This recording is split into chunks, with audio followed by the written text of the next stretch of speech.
बिस्मिल्लाहिर्रहमानिर्रहीम। आज की वीडियो में मेरे क्लाइंट यानी डॉक्टर हसन डॉक्टर है, तो इसकी रिव्यू मेरे लिए और आम सोसाइटी के लिए बहुत इम्पॉर्टेंट है इसी वजह से। और इसमें एक इंटरेस्टिंग वाक़या हुआ। कल इसका जब डोनर साइड की एक सेक्शन कंप्लीट हुई तो इसने काउंट किए थे।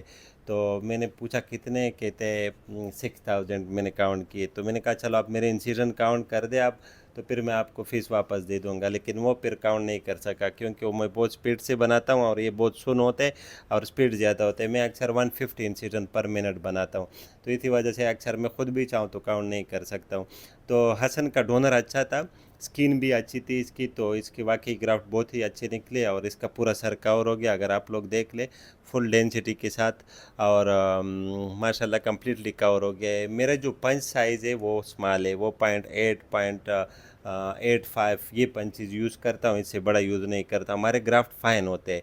तो कुछ लोग जो मोटे मोटे वो पंच यूज़ करते हैं 1 मिलीमीटर या उससे जो मोटे होते हैं, तो इतने ही ग्राफ्ट यानी 6000 ग्राफ्ट अगर इसी सर पे लगते ना, तो इसके अंदर स्किन बिल्कुल नज़र नहीं आती।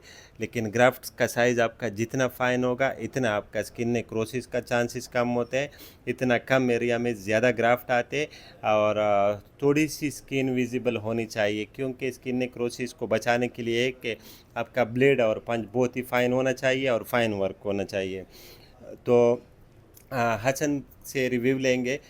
मेरा सिर्फ इसमें इंटरेस्ट है कि इसने ग्राफ्ट क्यों काउंट किए थे, वो मैं इससे पूछना चाहता हूँ। जी हसन। अस्सलाम वालेकुम। सर मैं देखना चाहता था कि इतना छोटा डोनर डोनर एरिया है, तो क्या इसमें से कि इतने ज़्यादा ग्राफ्ट लिए जा सकते होंगे कि नहीं लेके लिए जा सकते होंगे। तो मैंने वैसे ही काउंटिंग शुरू की, तो फिर मैंने कहा चलो काउंट सारे ही कर लेते हैं। जब मैंने पूरे काउंट किए तो इट वाज अबव 6000, 6050 और समथिंग अबव लाइक दैट। अच्छा, 6000 इसने तो काउंट कर लिए, लेकिन ये 6000 ग्राफ नहीं निकलते। इसमें से ये होता है कि 1% ट्रांजेक्शन भी होती है, यानी एक आपने पंच किया तो वो ग्राफ्ट का रूट अंदर रह गया तो वो वहाँ पे ग्रोथ कर लेता है, क्योंकि वो तो सिर्फ इसने पंच काउंट किया है, नंबर ऑफ ग्राफ्ट इसने एग्जैक्ट काउंट नहीं किए। तो ये अगर इसका बहुत ही इसमें एरर ले लिया जाए तो 300 ग्राफ्ट इससे निकाल के, यानी ये 5700 यानी या 5500 ग्राफ्ट होंगे। तो ग्राफ्ट की काउंटिंग का मैं तो आप लोगों को भी पता है अगेंस्ट में कभी नहीं करता हूँ, क्योंकि मेरा ये कॉन्सेप्ट है कि ग्राफ्ट मैनिपुलेशन कम होनी चाहिए। जितना आप ज़्यादा मैनिपुलेट करेंगे उतना इसकी जो लाइफ है वो बाहर, जो यानी स्कल्प से आप बाहर निकाल के उसकी लाइफ कम होती है।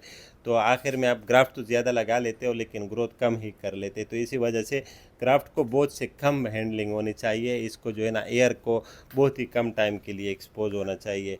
बाकी रिव्यू हसन से लेता हूँ कि वो आप लोगों को ट्रांसप्लांट, आज इसका पहला दिन है कि पेन के बाद इसका जो सर्जरी हुई है वो मेरे दूसरे क्लिनिक में इवनिंग शिफ्ट में हुई है, वो मेरा हॉस्पिटल जो है। तो इससे वो रिव्यू लेते हैं कि वो इसको आप लोगों को पेन और इन चीज़ों के बारे में बता दे और ये टीम वर्क के बारे में थोड़ा बता दे। हाथ में ले हाँ, ले आराम से। अच्छा जी। जी। तो मैं ये कहना चाहूँगा कि doctor Habib transplant team is very professional, and I miraculously felt no pain. It was initially I felt some pain, but as the anesthesia was given and the procedure went on, I felt almost no pain. And at the night also I slept easily. And today is my first day of the transplant, and I am still having no pain. And I'm very grateful to Dr. Habib and his transplant team. It is very professional, and I must say that everyone who is having any issue of hair fall or any other plastic surgery issue, they must consult him. अच्छा, हसन ने तो कहा कोई दर्द नहीं था, लेकिन मैं ये नहीं मानता हूँ। मेरा तो आप लोगों ने सुना होगा कि नो पेन नो गेन, जब तक आपने कुछ पाने के लिए कुछ खोना पड़ते हैं। ट्रांसप्लांट में पेन होता है, जब हम एनेस्थीसिया देते हैं वो उसका पेन होता है, उसके बाद कोई दर्द नहीं होता है।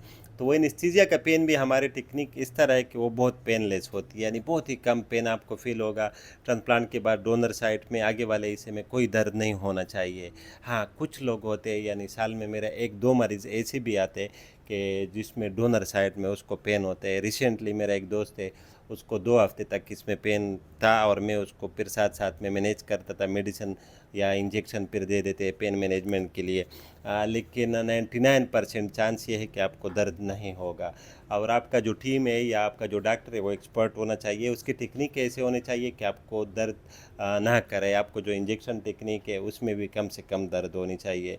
तो यानी ट्रांसप्लांट बिल्कुल पेनलेस प्रोसीजर नहीं है, लेकिन ट्रांसप्लांट के बाद दर्द बहुत ही कम चांसेस है क्योंकि अभी इसको हम टेबलेट भी देते, फ्रंट पे तो ज़ख़म नहीं है, उसमें तो ग्राफ्ट पीछे जो डोनर साइड से ग्राफ्ट निकाले वो एक ज़ख़म है बस, वो जो भी पंचिंग वाला, वो 5 डेज़ में हील हो जाती है। फिर उसके बाद कोई दर्द वगैरह नहीं होनी चाहिए और ना कोई दर्द की टेबलेट लेनी चाहिए। Thank you for watching. Allah हाफ़िज़।